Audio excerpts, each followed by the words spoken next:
విశాఖ జంతు ప్రదర్శనశాలలో విషాద ఘటన చోటు చేసుకుంది. ఎలుగుబంటి దాడిలో దాన్ని సంరక్షించే ఉద్యోగి ప్రాణాలు కోల్పోయాడు. దీనికి సంబంధించి జూ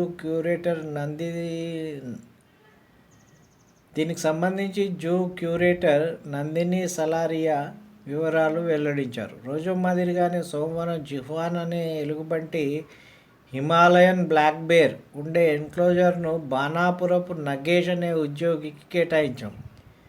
జూలోని పశువైద్యుడు సాధారణ తనిఖీలో భాగంగా ఈ ఎలుగుబంటి ఉండే స్థలానికి వెళ్ళాడు.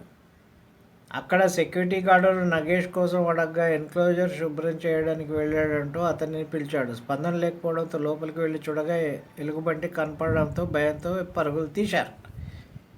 అధికారులకు సమాచారం ఇవ్వడంతో ప్రత్యేక బృందాన్ని రంగంలోకి దింపి ఎలుగుబంటిని అదుపులోకి తీసుకున్నారు. అనంతరం ఎన్క్లోజర్లోని గదులన్నింటినీ నిశితంగా పరిశీలించారు. నగేష్ తీవ్ర గాయాలతో అపస్మారక స్థితిలో పడి ఉండడంతో 108 అంబులెన్స్కు పోలీసులకు సమాచారం ఇచ్చారు. వైద్యులు పరిశీలించి నగేష్ మృతి చెందినట్లు నిర్ధారించారు. నగేష్ స్వస్థలం విజయనగరం జిల్లా దత్తి రాజేరు మండలంలోని టీ బూర్జవలస. నగేష్ 2 ఏళ్లుగా జూలో పొరుగు సేవల ఉద్యోగిగా విధులు నిర్వహిస్తున్నాడని, మృతుని కుటుంబానికి 10 లక్షల సాయం ప్రకటించినట్టు క్యూరేటర్ సలారియా వెల్లడించారు. ఇదిలా ఉండగా ఘటన సమయంలో సీసీ కెమెరాలు పనిచేయకపోవడంపై పలువురు అనుమానం వ్యక్తం చేస్తున్నారు. సీసీ కెమెరాలు ఎందుకు పనిచేస్తలేవో తెలియదు.